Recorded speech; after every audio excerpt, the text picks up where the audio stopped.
आपको सिर्फ पाकिस्तान में ऐसे नज़ारे देखने को मिलेंगे जहां एक आलिम, एक एक्स प्राइम मिनिस्टर और एक आम शहरी के हाथों में हथकड़ियाँ डालकर घसीट के कोर्ट में लाया जाता है। लेकिन वही एक मुजरिम, एक ड्रग डीलर को कोर्ट में शाहाना प्रोटोकॉल के साथ लाया जाता है। ये औरत पिछले 15 सालों से कराची, लाहौर, इस्लामाबाद जैसे बड़े सिटीज़ के एलिट पार्टीज और यूनिवर्सिटी स्टूडेंट को ड्रग सप्लाई कर रही थी। फिर 12 मई 2026 को ये पुलिस रेड के थ्रू पकड़ी जाती है। लेकिन शॉकिंग चीज़ इसकी अरेस्ट नहीं थी, बल्कि इसका कॉन्फिडेंस था। जब इसे कोर्ट में पेश करने के लिए लाई जा रही थी तो इसके साथ न कोई लेडी पुलिस वाली थी, न इनके हाथों में कोई हथकड़ी, बल्कि इस औरत को वीआईपी प्रोटोकॉल के साथ लाते हुए ये वाली वीडियो वायरल हो गई, जिसके बाद पूरे पाकिस्तान सोचने पर मजबूर हो गई कि आखिर ये मैडम है कौन और इसे इतनी इज्जत क्यों मिल रही है। तो चलिए इस वीडियो में मैं आपको इस पूरी कहानी को शुरू से लेकर आखिर से बताता हूँ कि आखिर ये औरत है कौन, इसने ये बिजनेस आखिर कैसे शुरू किया और कौन कौन से लोग इसका शिकार बनते थे।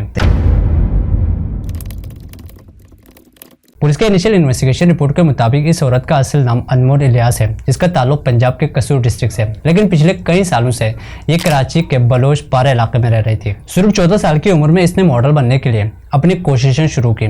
मॉडल तो नहीं बनी, लेकिन इस दौरान इसके ताल्लुकात एलीट क्लास और कई शोबिस इंडस्ट्री के लोगों के साथ बनने शुरू हो गए और कुछ ही टाइम बाद ये बड़े बड़े लोगों के पार्टीज में आने जाने लगी और यही से इसके दिमाग में ड्रग सप्लाई का आइडिया आया। इसीलिए इस औरत ने ड्रग्स बनाने के लिए सोशल मीडिया पर ट्यूटोरियल देखना शुरू कर दिया और इसी दौरान इसकी शादी हुई एक वकील के साथ, जिसके बाद इन दोनों ने मिलकर अपना पर्सनल ब्रांड शुरू कर दिया और यही से इसने अपना नाम अनमोल से चेंज करके पिंकी रखा, जो कि उसकी ब्रांड को रिप्रेजेंट करती थी। अब ये दो तरह के कोकीन पूरे कराची में सप्लाई करती थी। व्हाइट कोक जो कि पर ग्राम 25,000 की ये बेचती थी, जबकि गोल्डन कैटेगरी के जो ड्रग्स थे वो 40,000 पर ग्राम ये पूरे कराची में सप्लाई कर रही थी। और कुछ ही टाइम बाद इसने अपना ये नेटवर्क मजीद जगहों पर भी फैलाना शुरू कर दिया और औरतों को भी अपने इस केक में शामिल करना शुरू कर दिया। अब इस औरत के पास जितने भी ऑनलाइन ऑर्डर होती थी वो उन तमाम ऑर्डर को फीमेल राइडर के थ्रू उस पर्टिकुलर एरिया तक भेज देती थी, जो मोस्टली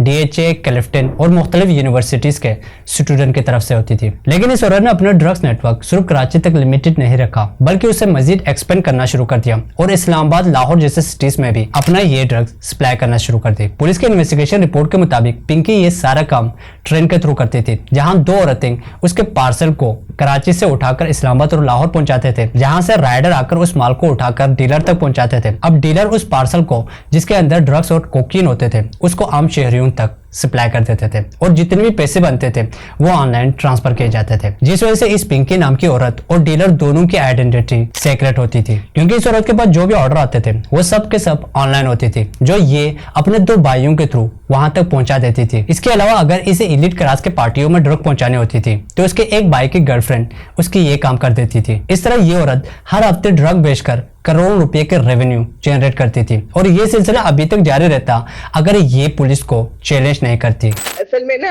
आप लोगों की अकल ही घुटनों में, आप लोग इसीलिए के बीच में से ही सोचना शुरू करते हैं, इसीलिए अभी तक वहीं पे बैठे हो। 15 साल से मरवा रहे हो। जिस दिन दिमाग से सोचना शुरू करोगे ना, उस दिन पिंकी की तरह एक ब्रांड बन जाओगे, दुनिया आगे पीछे होगी, सलाम ठोकेगी। नाउ पिंकी के इस धमकी के बाद कराची पुलिस और फेडरल एजेंसीज ने मिलकर 12 मई 2026 को गार्डन एरिया में इंटेलिजेंस बेस्ड ऑपरेशन की, जहां से इस औरत को अरेस्ट किया गया। लेकिन असल कंट्रोवर्सी अरेस्ट के बाद शुरू हुई। सोशल मीडिया पर ये वाली वीडियो वायरल हो गई, जिसमें ये औरत कोर्ट में एंटर करते हुए दिखाई देती है, जहां इसके हाथों में न कोई हथकड़ी डली हुई है, न ही स्ट्रिक्ट सिक्योरिटी का कोई इंतजाम नजर आ रहा है, बल्कि एक पुलिस वाला खुद उसे एस्कॉर्ट कर रहे होते हैं, जिसे देखकर पूरा पाकिस्तान आपे से बाहर होता है और पूछने लगता है कि आखिर क्यों एक ड्रग डीलर को इतनी वीआईपी प्रोटोकॉल प्रोवाइड किए जा रहे हैं। पाकिस्तान ऑब्जर्वर के एक रिपोर्ट के मुताबिक ये औरत इतनी ज्यादा कॉन्फिडेंट थी कि पुलिस की कस्टडी में होने के बावजूद भी ये बोल रही थी कि ये बहुत जल्द बाहर आ जाएगी। रिपोर्ट के मुताबिक इस औरत ने अपने शिनाख्त छुपाने के लिए अपने फिंगरप्रिंट को एसिड से डैमेज कर दिया। अगर ये क्लेम सही है तो मुलजिमा को हमारे पूरे सिस्टम के बारे में अच्छी नॉलेज है। फिलहाल ये औरत जेल में जरूर है, लेकिन सवाल अब भी वही है, क्या ये सिर्फ इंडिविजुअल केस है या पाकिस्तान के अंदर इससे बड़ा नार्कोटिक नेटवर्क छुपा हुआ है।